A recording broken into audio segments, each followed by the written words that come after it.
Hi friends, welcome back to my channel. ఈరోజు మా ఇంట్లో స్పెషల్ వచ్చేసి దమ్ చికెన్ అండ్ వేడి వేడి చపాతీ.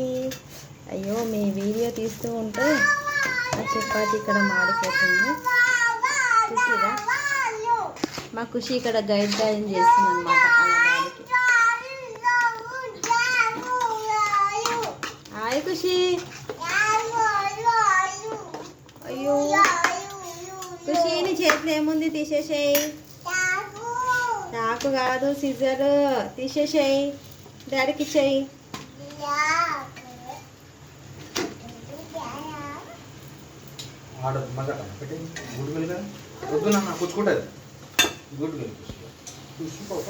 మీ ఇంట్లో స్పెషల్ ఏంటి నాకు కామెంట్ చేయండి. Saturday special dum chicken with roti.